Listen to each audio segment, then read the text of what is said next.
الحمد لله الحمد لله وكفى وسلام على عباده الذين اصطفى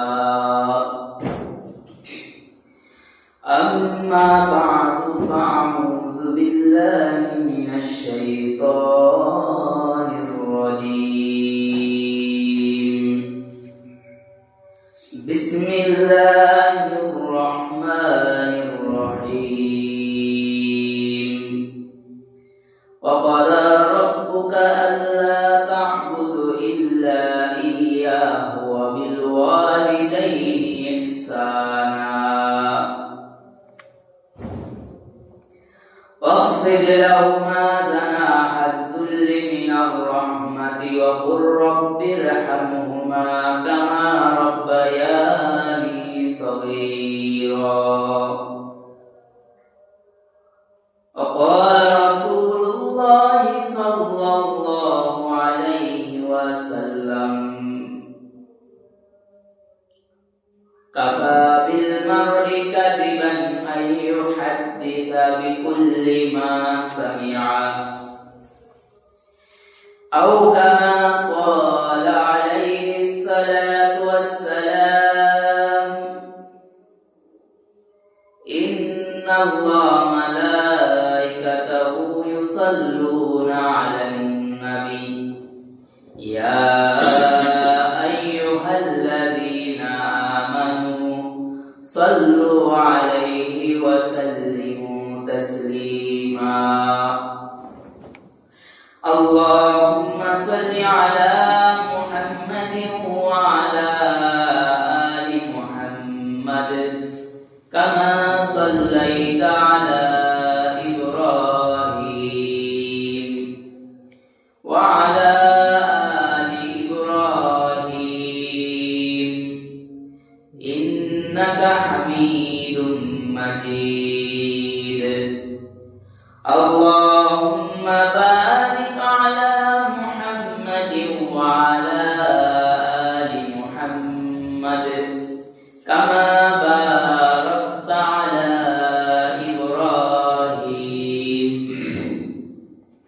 وعلى آل إبراهيم إنك حميد مجيد আলহামদুলিল্লাহ মহান আল্লাহ রব্বুল আলামিনের দরবারে লাখো কোটি শুকরিয়া যে আল্লাহ পাক রব্বুল আলামিন আপনাকে আমাকে আল্লাহর মসজিদে জুমার নামাজের উদ্দেশ্যে আসার এবং বসার তৌফিক দান করেছে সেই বিশ্ব মালিক বিশ্ব প্রতিপালকের দরবারে শুকরিয়া দান করি বলি আলহামদুলিল্লাহ। আমাদের হায়াতের জীবন থেকে ইংরেজি যে বছর ধরা হয় তার একটি বছর কেটে গেছে। আমরা নতুন বছরের আজ প্রথম জুমা এখানে আমরা আসতে পারছি। এটাই আমাদের এই ইংরেজি বছর যদি আমরা এখন গণনা করি সেই হিসেবে আমরা বলি বছরের এটা প্রথম জুমা। আল্লাহ তাআলা আমাদেরকে আসার তৌফিক দান করেছে সেই বিশ্ব মালিকের দরবারে শুকরিয়া দান করি বলি আলহামদুলিল্লাহ।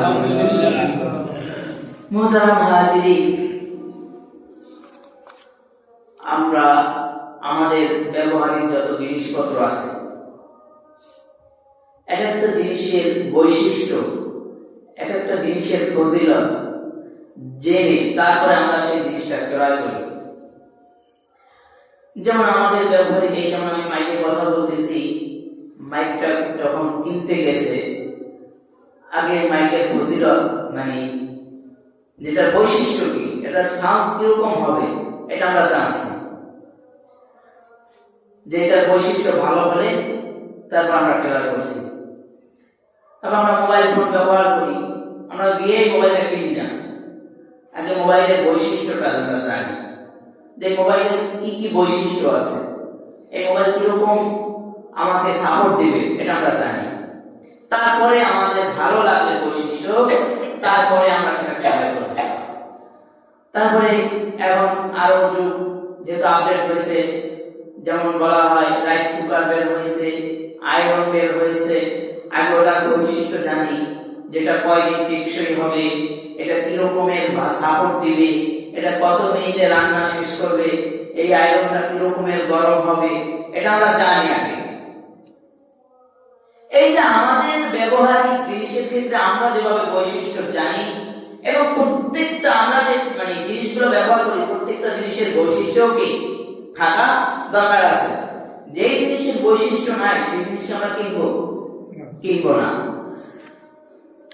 তো যেরকমের আমাদের ব্যবহারিক জিনিসের যেমন বৈশিষ্ট্য থাকা দরকার, ঠিক একজন মুসলমানেরও 12টা বৈশিষ্ট্য থাকা দরকার। আপনার ব্যবহারিক জিনিসের যেমন বৈশিষ্ট্য আপনি জেনেছেন, ঠিক আপনি যেভাবে একজন মুসলমান দাবি করে, এই মুসলমানের কয়টা বৈশিষ্ট্য? 12টা বৈশিষ্ট্য আছে। একজন মুসলমানের 12টি বৈশিষ্ট্য থাকা দরকার। তার ভিতরে 1 নাম্বার হলো আকাদা রাব্বুকা আল্লা তা'বুদু ইল্লা ইয়্যাহ। তোমার প্রভু আদেশ করেছে যে তোমরা তার ব্যতীত আর কারো বন্দেগী ইবাদত করো না, শুধু এক আল্লাহর ইবাদত হবে। এটা হলো 1 নাম্বার বৈশিষ্ট্য। ইবাদত করব কয়জনা? একজনা। তিনি কে? তিনি হলেন আল্লাহ। এটা দ্বারা এটা বোঝানো হয়েছে যে একাত্মবাদ আল্লাহ, আর কোনো আল্লাহ নাই, আর কোনো ইলাহ নাই।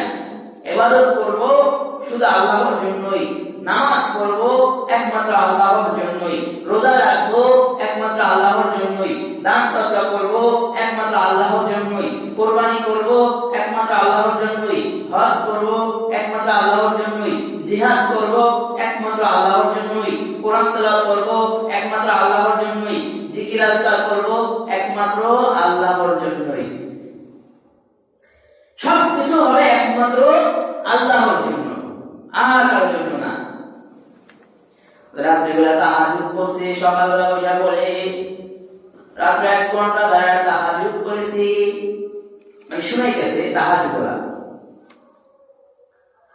মাগরিবের নামাজের পরে 6 রাকাত তারাবির নামাজ পড়েছে, বাইরে বইলা বেড়ায়, তারে তো জিজ্ঞেস করছে, করে নাই, কিন্তু বলে আমি মাগরিবের পরে 6 রাকাত নামাজ পড়ছি, তারপরে বের হইছি। ফজরের নামাজ জামাতের সাথে আদায় করছে, এরপরে বৈশা ছিল, সূর্য উঠছে, ইশরাক নামাজ আদায় করছে। এরপরে যাইয়া চার দোকানে গিয়ে বলে এই ইশরাক কইরা আসলাম আপনার দোকানে, জিকির আজকার করে আসছে। মানে সে বুঝাইতে চাইতেছে আমি কিন্তু নামাজ পড়ে আসি, আমি খুব নামাজি, যেমন নামাজ পড়ি তেমন নফল ইবাদত করি। অথচ হাসরের ময়দানে বান্দা যখন দাঁড়াবে, আল্লাহ বলবে বান্দা তোমার জান্নাত দিব, তুমি কি করছো?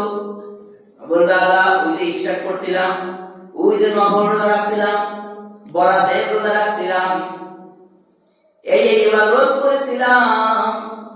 আল্লাহ বলবে বান্দা তুমি যে ইবাদত করেছিলাম, মানুষ দেখানোর ইবাদত করেছিলাম, তুমি নামাজ পড়েছিলাম, মানুষ তোমাকে নামাজি বলবে সেজন্য নামাজ পড়েছিলাম, তুমি রোজা রাখছিলা, তোমাকে মানুষ রোজাদার বলবে সেজন্য রোজা রাখছিলা, তুমি হজ করছিলা, তোমাকে মানুষ হাজী বলবে সেজন্য হজ করছিলা, তুমি জাকাত দিছো, তুমি দান সদকা করেছো, তোমাকে যেন মানুষ দানশীল বলে সেজন্য।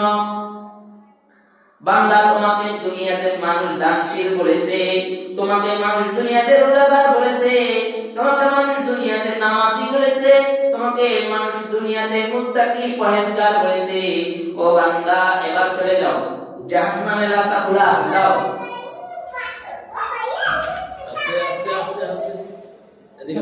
কারণ তার সব ইবাদত হয়েছে কিসের জন্য? মানুষের জন্য। তার ইবাদত তো সে আল্লাহকে রাজি খুশির জন্য করে নাই। কারণ আল্লাহ যদি রাজি খুশির জন্য করত তাহলে 6 রাকাতের প্রয়োজন ছিল না, 2 রাকাত নামাজ পড়তো কিন্তু প্রকাশ করত না, একটা নফল রোজা রাখতো, 6টা দরকার ছিল না কিন্তু প্রকাশ করত না। যারা ইবাদত করে, বাংলাদেশে যারা বুজুর্গ আছে এরা যারা ইবাদত করে, এরা ইবাদত গোপন রাখে, প্রকাশ করে না। আর এইভাবে ইবাদত করে যে আমার এই গোপন নফল ইবাদত যেন কেউ না দেখে। যারা অরিজিনাল ইবাদত করে তাদের কি থাকে যে আমার নফল ইবাদত যেন কেউ না দেখে,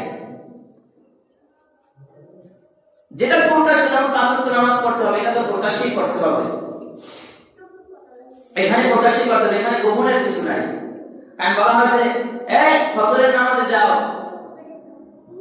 যত নামাজ যাবা তত তোমাকে দেখবে এবং হাসরের ময়দানে এই লোকগুলো তোমাকে নামাজে সাক্ষী দিবে। সুবহানাল্লাহ। এজন্য একমাত্র ইবাদত হবে কার জন্য? আল্লাহর জন্য। এটাই এক নাম্বার গুণ মুসলমানের, যে সব কিছুর আগে আল্লাহ এক এটা মানবে এবং সমস্ত কাজে করবে একমাত্র আল্লাহর জন্যই করবে, কোনো মানুষ দেখানোর জন্য, মানুষ বাহবা দিবে এই জন্য কোনো ইবাদত হবে না। 2 নাম্বার মাতা পিতার প্রতি শ্রদ্ধাশীল হওয়া, দয়ালু হওয়া। বলা হয়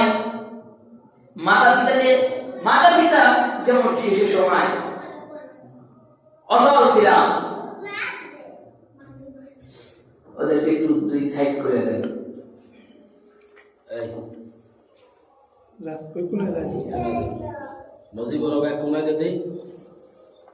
এক নাম্বার গুণ ছিল আল্লাহর ইবাদত, 2 নাম্বার গুণ হবে মাতা পিতার প্রতি শ্রদ্ধাশীল ও দয়ালু।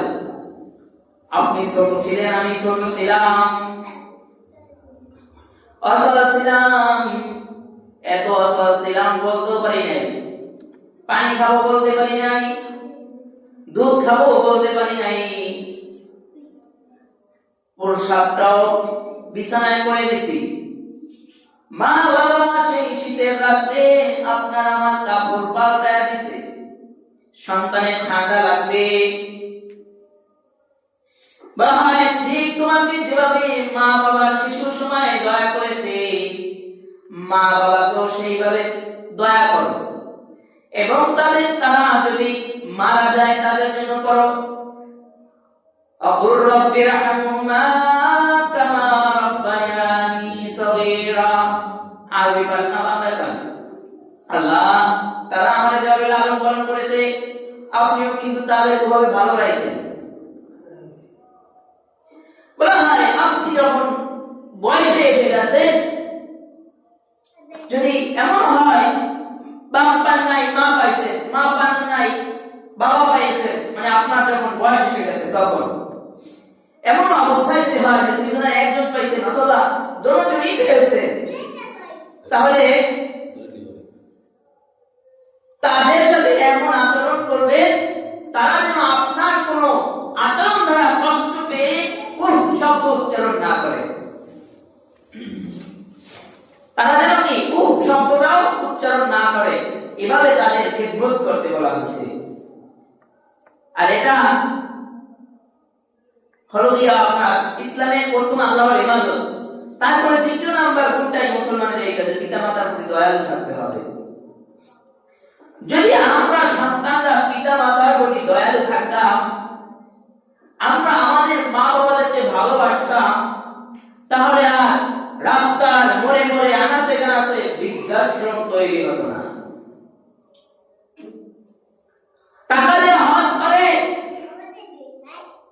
এই হজ কবুল হবে কিনা আল্লাহ জানে, কিন্তু মা বাবার দিকে এক নজরে তাকাইলেও কবুল হবে সব, আর তাদেরকে বৃদ্ধাশ্রমে পাঠিয়ে দেয়।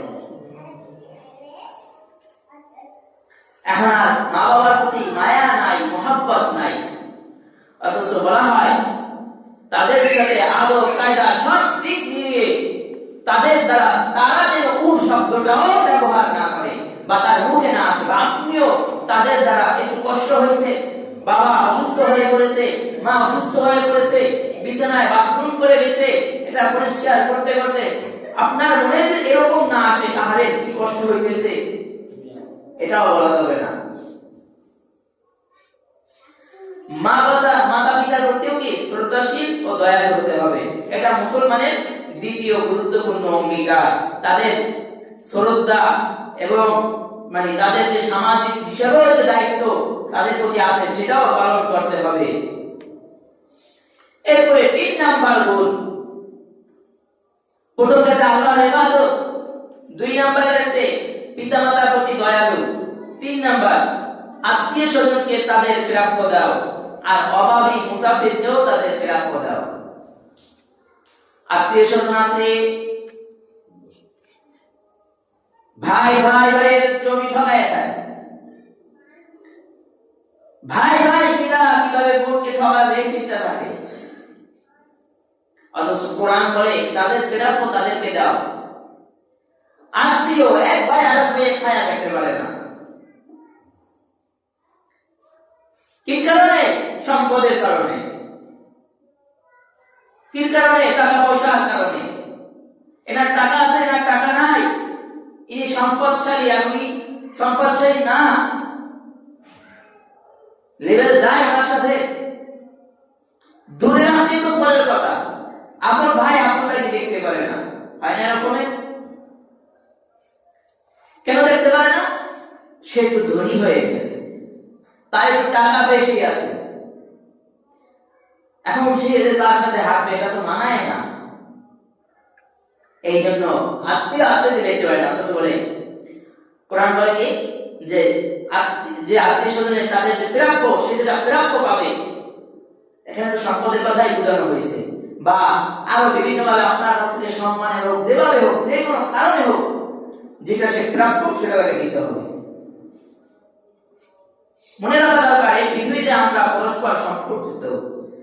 আমাদের দায়িত্ব কেবল নিজের প্রতি নয়, কিংবা শুধু পরিবারের প্রতিও নয়, অন্যান্য আত্মীয় এবং বৃহত্তর পর্যায়ে সমাজের প্রতিও আমাদের কর্তব্য রয়েছে। আত্মীয় খেয়াল রাখে না, অথচ সমাজের খেয়াল রাখবে কখন? মুসাফিরের খেয়াল রাখবে কখন? অসহায় মানুষ নিজে ভালো মতো খাইতেছে, পাশের বাড়ির আরেক ভাই না খায় আসে, তার খবর রাখে না। আপনি 3 নেলা খাইতে পারতেছেন, সে 1 নেলা খাইতে পারতেছেন, আপনি 3 নেলা থেকে তাকে 1 নেলা দেন, তারও কিছু উপকার হইল, এগুলা খেয়াল রাখে না। অথচ আমরা কিন্তু একে অপরের মুখোমুখি। আপনার প্রতিবেশীরা আপনার উপরে যদি কোনো হামলা হয়, আপনি যদি কোনো অসুস্থ হয়ে পড়েন, তখন কিন্তু আপনার এই প্রতিবেশী আগায় আসবে। যেমন আপনারা কাকা সুরার মানুষ, আপনারা কোনো বিপদে পড়ছেন, কথা আগে আবার আল্লাহ না করুন যে হুজুর মনে আমাকে বিপদের দোয়া করেন না, কোনো বিপদে পড়ছে, আপনাদেরকে এই সাহায্য করতে কি ঢাকা থেকে কেউ আসবে? নতুন বাজার, লঞ্চঘাট, চানমারি এই থেকে কেউ আসবে? প্রথম কারা আসবে? এই কাকা সুরার মানুষই আসবে। এজন্য আশপাশে যারা থাকবে তাদেরও খেয়াল রাখতে হবে। কে ভাই, কোন ভাই যদি কষ্টে আছে সেটাও খেয়াল রাখতে হবে। আত্মীয় স্বজন তো আছে, কিন্তু আমরা আত্মীয় স্বজন ভাইকে সালাম দেয় না, বাড়িতে হাঁটতে চায় না কেন? ওর সাথে আমার সাথে ঝগড়া, বা ওর সাথে আমার লেভেল এখন যায় না, আমি এখন অনেক বড় হয়ে গেছি। এটাও ঠিক না। এটা হলো 3 নাম্বার গুণ।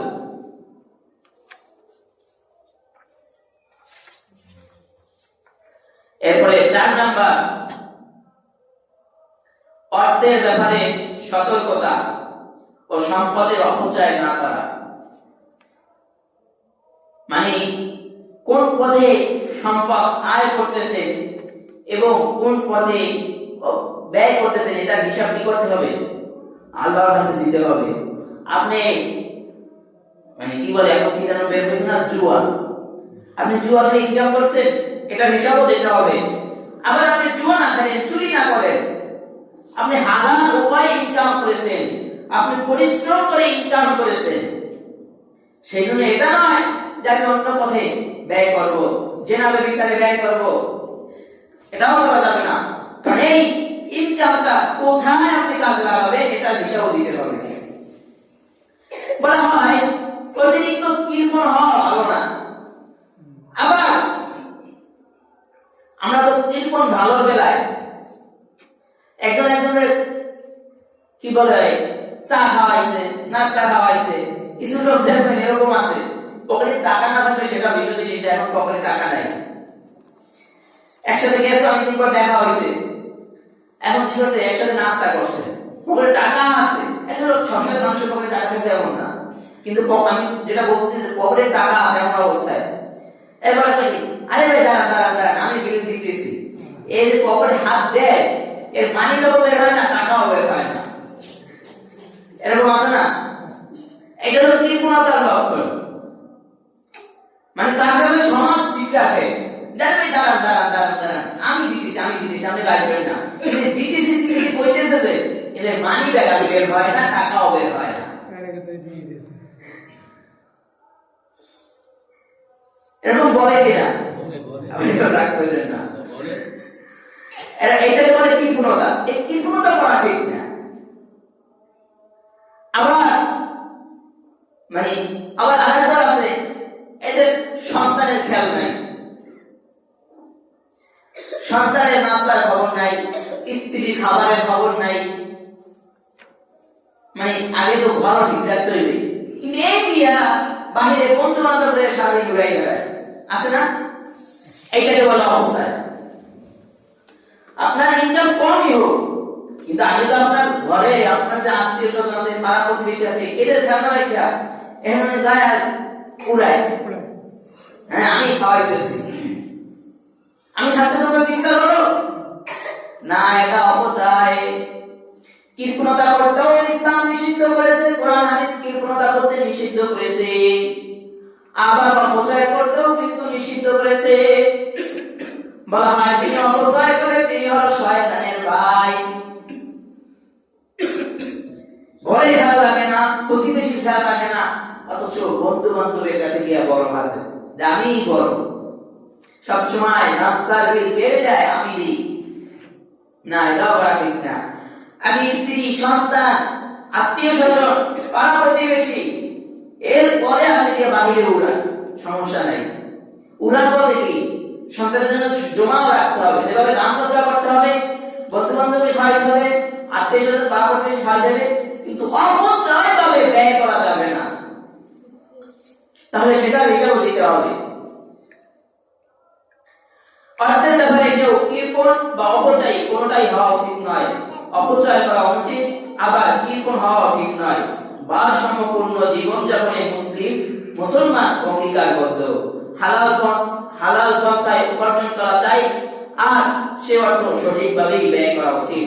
আল্লাহ তাআলা আমাদের যত সম্পদ দিয়েছে তার সব ক্ষেত্রেই এই মূলনীতি প্রয়োগ করা সম্ভব। দূরদর্শিতার সাথে এই বিবেকসম্মত উপায়ে সম্পদের সদ্ব্যবহার মুসলমানদের একটি গুরুত্বপূর্ণ প্রতিশ্রুতি। এজন্য সম্পদ হালাল পন্থায় উপার্জন করব এবং হালালভাবে ব্যয় করব যতটুকু প্রয়োজন। অতিরিক্ত অপচয় করব না, হারাম কাজে ব্যয় করব না। এর ভিতরে হারাম কাজে একটা ব্যয় করা হলো যারা বিড়ি খায়, তাহলে এরা কিছু করার নাই, এটা খাইয়ে কোনো উপকার নাই। এটা যারা খায় এরা কি করে, সম্পদ অপচয় করে। বিড়ি সিগারেট যারা খায় এরা কি অপচয় করতেছে। এরপরে আগে এমন একটা জামানা ছিল,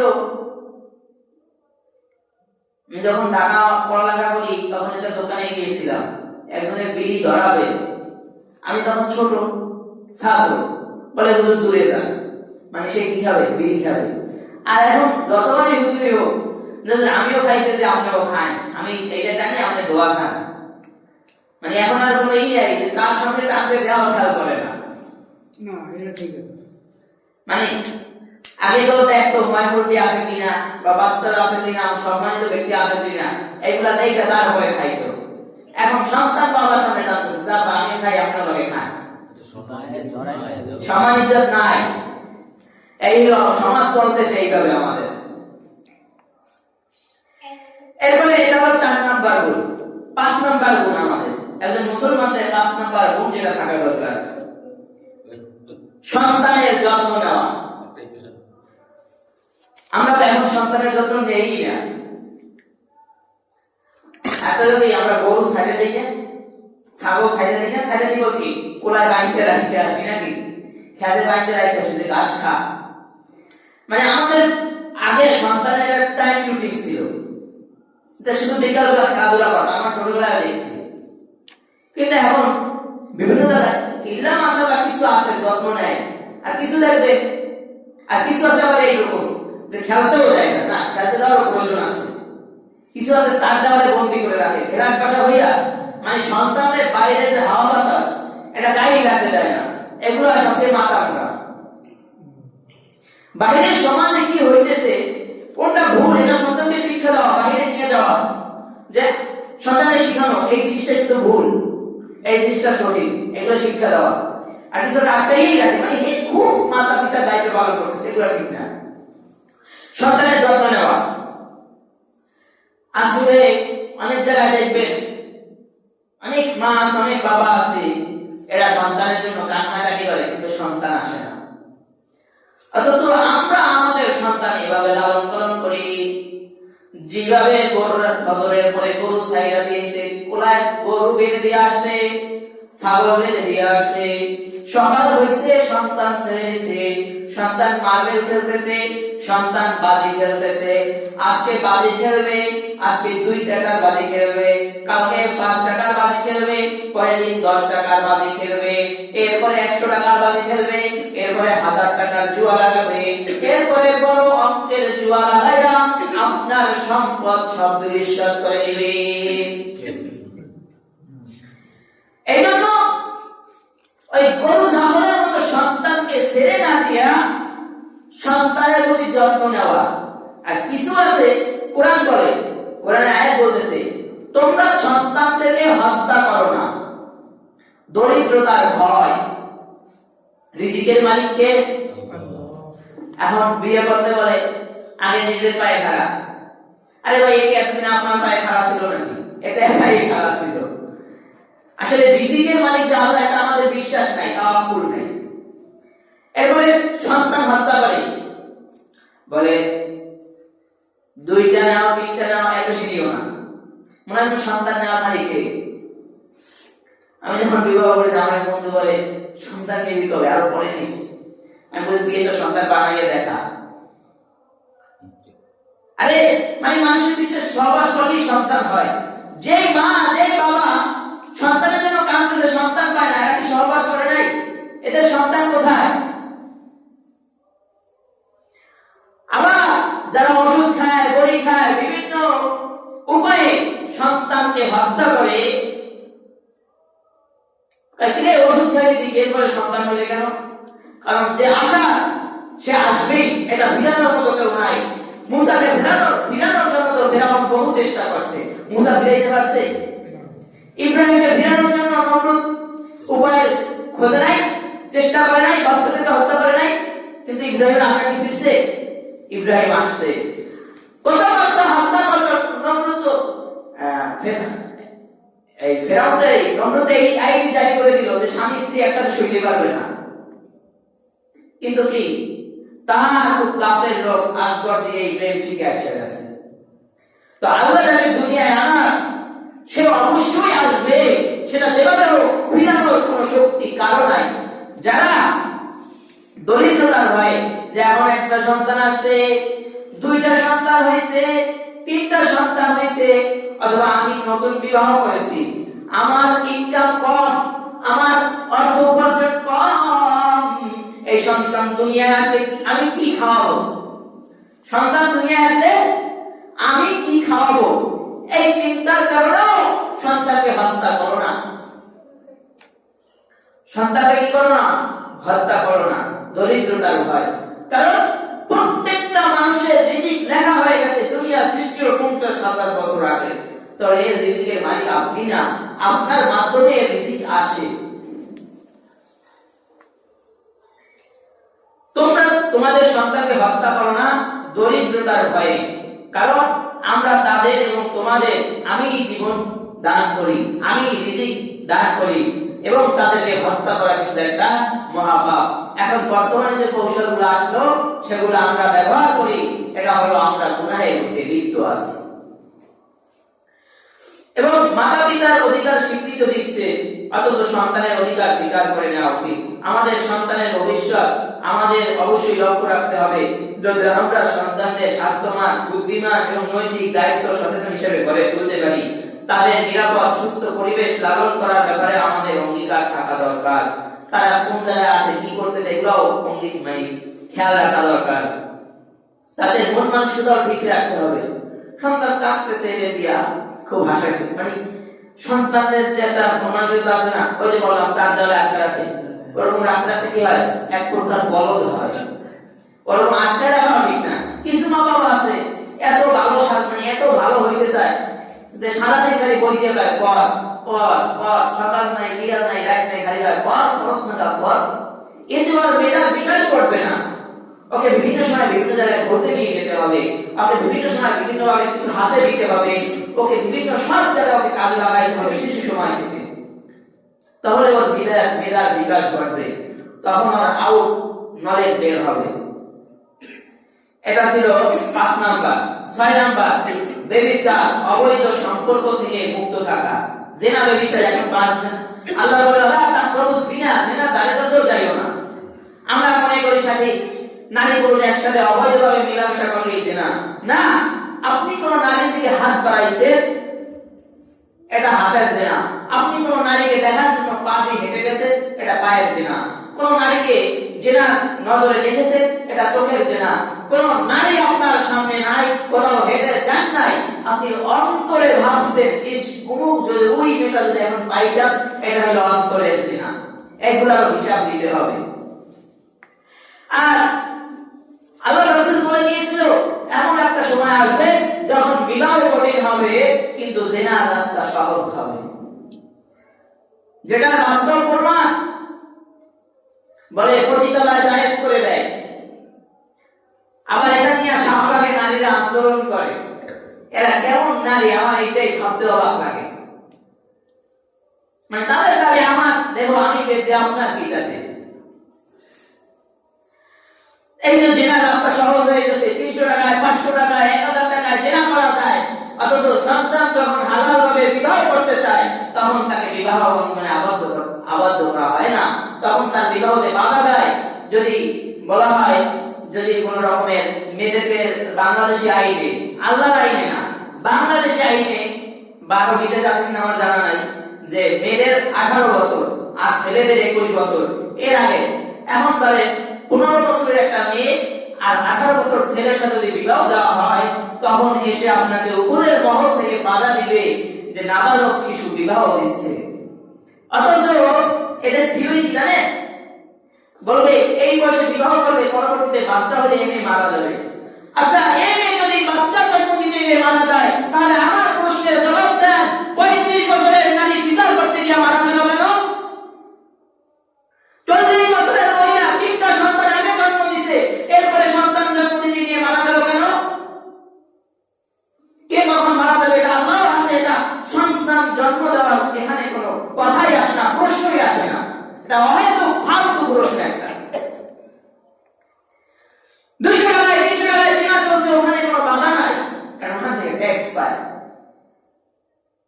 অথচ বিবাহ করতে গেলে এই করো ওই করো, এই বয়স থাকবে, এই কাগজ লাগবে, এই সার্টিফিকেট লাগবে। এই 18 বছর আমি যেটা বুঝাতে চাইতেছি, 18 বছর আর 15 বছরে যখন একটা ছেলে মেয়েকে বিবাহ দিতে যাবে আপনারা, উপর মহল থেকে এসে বলবে কি নাবালক শিশুকে বিবাহ দিচ্ছে। অথচ পার্কে যান, বরিশাল ব্রিজ গোডাউন যান, বরিশাল মুক্তিযোদ্ধা পার্কে যান। আমি একবার মুক্তিযোদ্ধা গেছি, কিন্তু আগেও গেছি, আর এখন তো বর্তমানে এই পোশাকে তো ঢোকা সম্ভবই না, এই বিকালবেলা হইলে। একবার ঈদগাহ ময়দানে মাহফিল হয়, আপনারা জানেন, হেমায়তুদ্দিন ঈদগাহ ময়দানে। ওই মাহফিলে আল্লামা মামুনুল হক সাহেবের বড় ভাই বয়ান করছে, আল্লামা মাহফুজুল হক সাহেব। তো মাহফুজুল হক সাহেবের বয়ানের পরে আমি দুইজনে বললাম কি আজকে মনে হয় মুক্তিযোদ্ধা পার্ক খালি আছে, যেহেতু এখানে মাহফিল হইতেছে। গেলাম ওখানে, গিয়ে দেখলাম সিট মিট মাশাআল্লাহ খালি আছে, হুজুররা বিভিন্ন জায়গায় বসা আছে। এত বেলাদার বেশরমা হয়েছে আজকের যুবক যুবতীরা, এই যে বসে রয়েছি, ওই কি যা করছে তো বলার বুঝে আনার মতো না। লাস্টে আমার সাথে একজন ছিল, ওটা আবার অন্য টাইপের, ওই এই ওরা সবাই দেখতে আছে। তাহলে দেখেন লজ্জা শরম কোথায় গেছে, যে এতগুলো হুজুর বসে রয়েছে, এর মধ্যে একটা এখন কামসা। কারণ কি মা বাবা বিবাহের ব্যবস্থা করে না, এই জেনারেলিসা সহজ হয়ে গেছে। কারণ এই মেয়ে পার্টি নিয়ে এই যে যা করতেছে এটার কোনো জবাব দিতে নাই। অথচ এই মেয়েকে বিবাহ দিতে গেলে বলবে হ্যাঁ মেয়ের বয়স হয় নাই, ছেলের বয়স হয় নাই। আজ পর্যন্ত কোনো পার্কে কোন যত পার্ক আছে এগুলাই ধৈর্য ধৈর্য জিজ্ঞাসা করে নাই, এই তুমি যে এই ছেলে আর এই মেয়ে একসাথে আসছে, তোমাদের কি বয়স হয়েছে 21? প্রেমের বেলায়, অবৈধ প্রেমের বেলায় 21 বছরের দরকার হয় না, মেয়ের 18 বছরের দরকার হয় না, অথচ বিবাহ দিতে গেলে এখানে সরাসরি আল্লাহর আইনের সাথে বাধা দেওয়া হয়েছে। তো মূল কথা হলো জেনা বিচারের ধারে কাছে যাওয়া ঠিক না। জেনা ওলা তাকওয়া জিনা, জেনা ধারে কাছেও যেও না। এরপরে 7 নাম্বার যে গুণ, প্রতিটি জীবনের প্রতি শ্রদ্ধা এবং ন্যায় বিচার ব্যতীত হত্যা না করা। জীবনের আর কোরআন বলে আর হত্যা করো না সে জীবন যা আল্লাহ নিষিদ্ধ করেছেন। মানুষকে মারা যায় আছে, কথা বলে না, মারা যায় আছে, আমার সাথে শত্রুতা আছে, কোরআন হাদিসের বাইরে দিয়ে কথা বলতেছি না, একদম সূরা বনী ইসরাঈলের এই দলিল হাতে নিয়ে কথা বলতেছি। যাই কোরআন যদি আমার কথা মনে হয় আমি ভুল বলতেছি তাহলে কোরআনে লাল কালি মারেন, আগে কোরআনই করেন। এরপরে মানুষের প্রতি মানুষের কি করতে হবে? শ্রদ্ধা, ন্যায় বিচার থাকতে হবে। ন্যায় বিচার যদি থাকতো তাহলে একটা ছেলে আমরা কিছুদিন আগে দেখছি গুলি করে হত্যা করছে, এরপরে খুলনায় আরেকজনকে হত্যা করছে গুলি করে। এদের যারা হত্যা করছে এদের ধরার সুযোগ পায় না, এদেরকে খুঁজে পায় না। অথচ যারা অন্যায় করে নাই, যারা স্বাধীনতা নিয়ে এসেছে এদেরকে 2 দিন পর গ্রেফতার করে, আর এদেরকে এখনো গ্রেফতার করতেছে। প্রতিটা জীবনের প্রতি শ্রদ্ধা থাকা দরকার। মানে আমার সাথে আপনার সাথে বাধাবাধি নিয়ে বাধাবাধি, একটু বাধাবাধি হইতেই পারে, এটা কি করতে হবে? বসতে হবে, বৈশা তারপরে মীমাংসা করতে হবে যে ভাই আপনার এই সমস্যাটা বৈশা মীমাংসা করতে হবে। কিন্তু এখন লাঠি ছোড়া লয়ে বাইরে মারামারি করে বাস সমাধান করে, মাথা ফাটায়, হাত কাটে, এইগুলো আমাদের এখন সমাধান না। অন্যের আপনার যেভাবে জীবন আছে অন্যেরও জীবন আছে, সেই জীবনের প্রতি কি থাকতে হবে? শ্রদ্ধাশীল থাকতে হবে এবং সবসময় ন্যায় বিচারে থাকতে হবে। কাউকে হত্যা তো করা যাবেই না, প্রশ্নই আসে না। এটা হলো 7 নাম্বার গুণ। 8 নাম্বার যে বৈশিষ্ট্য থাকা দরকার, এতিমের সম্পদ, আল্লাহ কোরআনে বলে এতিমের সম্পত্তির নিকটবর্তী হবে না। আমরা যদি দুনিয়ায় করে দেখি, মনে করেন ভাই মারা গেছে, বাড়িতে মারা গেছে, ভাই সন্তানরা ছোট ছিল, এতে এখন এর সম্পদ কিভাবে মানে নিজের আয়ত্তে নিবে, সবসময় সে দিতে থাকে। অথচ আল্লাহ কোরআনে বলে এতিমের সম্পদের নিকটবর্তী হবে না, এর উন্নতি, যদি তার উন্নতির জন্য কিছু খরচ করতে হয় সেটা করা যাবে, এতে সমস্যা নাই। তবে যে পর্যন্ত না সে প্রাপ্তবয়স্ক হয়ে ওঠে এর আগে তার সম্পদ আপনি ধরতে পারবেন না। সে প্রাপ্তবয়স্ক হলে তার সম্পদ সে কি করবে সেটা তার ব্যাপার। মানে প্রাপ্তবয়স্ক হওয়ার পরে তার সম্পদ তাকে বুঝাই দিতে হবে। যারা এতিম আছে তাদের সাথে কি করতে হবে? আর আল্লাহ রাসূল নিজেও এতিম ছিলেন, আল্লাহ রাসূল এতিমদের ব্যাপারে আরো কঠিন করে কথা বলছেন, কিন্তু সময় যেহেতু শেষ হয়ে আসে এই জন্য আমি দ্রুত শেষ করতেছি।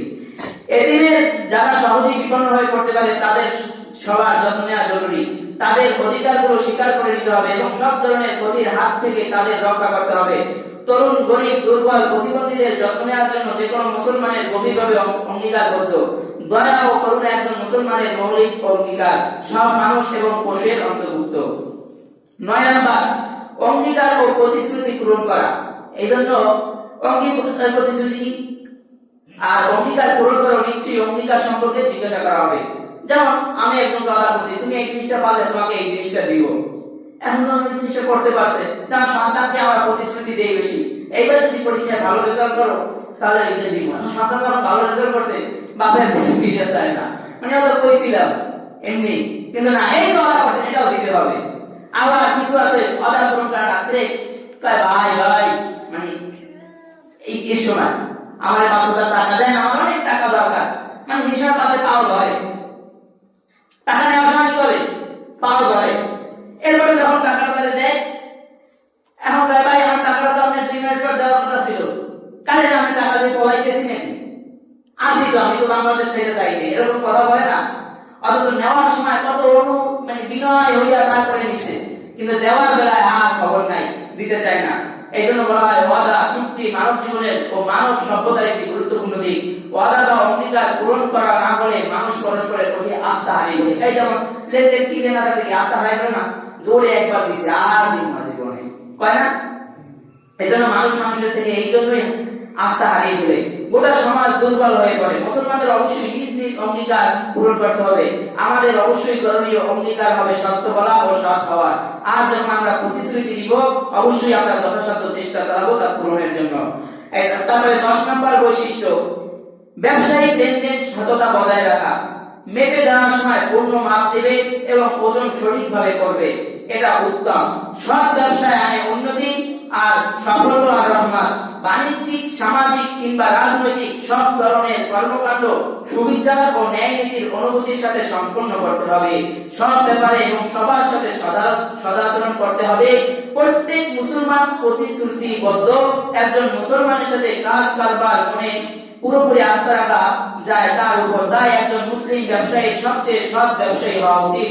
একজন মুসলিম শ্রমিক হওয়া উচিত। সর্বাধিক সৎ শ্রমিক যে কোনো পেশার মুসলমান তার পেশার জন্য সম্মান বয়ে আনছে। মানে মাপ দিয়ে দিছে, দেখছে যে কেন্দ্র আছে পেটিং চাইছে, এইভাবে একটু দেয় কেমনে কম দিয়ে উঠানো যায়, এগুলো করা ঠিক না। কারণ আপনি যে ওজন করে দিতেছেন এটার জন্য হাসরের ময়দানে আপনাকে জবাবদিহিতা করতে হবে ব্যবসায়ীদের। এজন্য ব্যবসা করার সময় যখন দাড়ি পাল্লায় মাপা হয় খুব সতর্কতার সহিত মাপা, তাকে নিজে থেকে একটু বেশি দেন কিন্তু কম দিয়েন না। 11 নাম্বার, জ্ঞানের ভিত্তিতে কাজ করা, গুজব অর্ধ সত্যর ভিত্তিতে নয়। যে বিষয়ে তোমার কোনো জ্ঞান নাই তার অনুসরণ করো না। মানে আমি এটা জানি না এই বিষয়টা এরকমের, কিন্তু আমল করি। মানে এই যে এইটা বোঝানো হয়েছে যে বিষয়ে জ্ঞান নাই তার বিষয়ে তার অনুসরণ করো না। এজন্য যার অনুসরণ করবেন বা যে আমলটা করবেন এর বিষয়ে অবশ্যই জ্ঞান থাকতে হবে। তথ্য সংক্রান্ত যেমন বিভিন্ন মিডিয়া আছে, মানে হইছে একটা হুজুর আর হুজুরের কথা বলছে একরকম, বাইরে ছড়ায় যে এই হুজুরে এটা কইছে, মানে এ আর মারামারি লাগাই দিতেছে। অথচ আল্লাহ রাসূল হাদিসে বলে কাফা বিল মারই কাযিবান আই ইউহাদ্দিসা বিকুল্লি মা সামিআ, যাহা শুনে তাহাই বলিতে থাকা মিথ্যাবাদী হওয়ার জন্য ইহাই যথেষ্ট। এজন্য যাহা শুনবেন তাহাই বলবেন না, আগে যাচাই করবেন যে আসলে বিষয়টা হইছে কিনা, তারপরে সেইটা প্রচার করবেন। প্রচার করা বলে যে এইটা হইছে, আর না হয় আপনি যাহা শুনবেন তাহাই বলবেন, মিথ্যাবাদী হওয়ার জন্য এটাই যথেষ্ট। এটা হলো 11 নম্বর গুণ, যে যেটা শুনবেন সেটাই বলবেন না, সঠিক তথ্য সঠিক যাচাই বাছাই করে তারপরে বলবেন। 12 নম্বর হলো বিনয়ী হওয়া, অহংকারী না হওয়া। পৃথিবীতে আমরা যারা চলাচল করি বা চলাফেরা করি একসাথে, আছে না মূর্তি আছে, তাকে সম্মান দিয়ে আমাকে বিনয়ী হয়ে চলতে হবে। যে সম্মান পাবে তাকে সম্মান দিতে হবে, তার কাছে বিনয়ী হতে হবে। আরে না আমি ওনার সম্মান দেবো এরকম থাকে, এই বিনয়ী সকলের ক্ষেত্রে সকলকে বিনয়ী হতে হবে। কারণ বৃষ্টি যখন পড়ে তখন বৃষ্টির পানিটা উঁচা জায়গায় জমা হয় না, বরং যেই জমিটা গর্ত থাকে, যেই জমিটা ঢালা থাকে, ওই জায়গায় গিয়ে বৃষ্টির পানি জমে। অর্থাৎ আল্লাহর রহমত অহংকারী ব্যক্তির মাথায় থাকে না, অহংকারীর উপরে আল্লাহর রহমত করে না, বরং আল্লাহর রহমত বরকত তার উপরে আসে যে যতটা বিনয়ী। এই জন্য নম্র ভদ্র ভাষায় সবসময় সৎ ব্যবহার করতে হবে। উদারতা, নমনীয় ও ভারসাম্য হচ্ছে মানুষের আচরণের সর্বোত্তম বিষয়। একের প্রতি অন্যের মনোভাবের ক্ষেত্রে একই কথা প্রযোজ্য। একজন মুসলমান মর্যাদাবান মানুষ, একই সাথে তিনি বিনয়ী। কোন মুসলিম অহংকারী বা বরত্ব দেখানোর কথা নয়। আল্লাহ তাআলা সব দানের জন্য একজন মুসলমানকে তাকে ধন্যবাদ দিয়ে থাকেন। প্রতিটি জিনিসের জন্য চূড়ান্ত প্রশংসা আল্লাহরই এবং প্রকৃত গৌরব তারই প্রাপ্য। যদি অহংকার করতে হয় তাহলে আল্লাহই একমাত্র অহংকারের যোগ্য, এছাড়া যত সৃষ্টি আছে কেউ অহংকারের যোগ্য নয়। কারণ সকল মানুষের কিছুটা আছে, আল্লাহর কিছুটা নাই। আল্লাহ কারোর কাছে মুখব্যক্তি নয়, বরং আমরা সকলে আল্লাহর কাছে মুখব্যক্তি। আর অহংকারটা ইবলিস করেছিল, সেজন্য সে জান্নাত থেকে বের হয়েছিল। এই জন্য কোন মুসলমান অহংকারী হবে না। সকল মুসলমানের 12 নম্বর বৈশিষ্ট্য হবে একজন বিনয়ী হওয়া, একজন নিজেকে সব সময় ছোট মনে করা। আমরা তো নিজেকে সবচেয়ে বড় মনে করি, এই নিজেকে কোন সময় বড় মনে করা যাবে না, সব সময় ছোট মনে করতে হবে এবং বিনয়ী হতে হবে, নম্র থাকতে হবে। আমি যে 12টা বৈশিষ্ট্য বলছি, এই 12টা বৈশিষ্ট্য আমি একটু সংক্ষেপে একবার তুলে ধরি। 1 নাম্বার শুধু আল্লাহর ইবাদত, 2 নাম্বার মাতা-পিতার প্রতি শ্রদ্ধাশীল ও দয়ালু, 3 নাম্বার আত্মীয়, দরিদ্র ও মুসাফিরের প্রতি সদয় হওয়া, 4 নাম্বার অর্থের ব্যাপারে সতর্কতা শ্রদ্ধা এবং সম্পদের অপচয় না করা। 5 নাম্বার সন্তানের যত্ন নেওয়া। 6 নাম্বার ব্যভিচার ও অবৈধ সম্পর্ক থেকে মুক্ত থাকা। 7 নাম্বার প্রতিটি জীবনের প্রতি শ্রদ্ধা এবং ন্যায় বিচার ব্যতীত হত্যা না করা। 8 নাম্বার এতিমের যত্ন নেওয়া। 9 নাম্বার অঙ্গীকার ও প্রতিশ্রুতি পূরণ করা। 10 নাম্বার ব্যবসায়িক লেনদেনে সততা বজায় রাখা। 11 নাম্বার জ্ঞানের ভিত্তিতে কাজ করা, গুজব বা অর্ধসত্যের ভিত্তিতে নয়। 12 নাম্বার বিনয়ী হওয়া এবং অহংকারী না হওয়া। যে কথাগুলো বলা হয়েছে, আল্লাহ তাআলা আপনাকে আমাকে আমল করার তৌফিক দান করুন। আমিন। দাওয়ানা আলহামদুলিল্লাহ।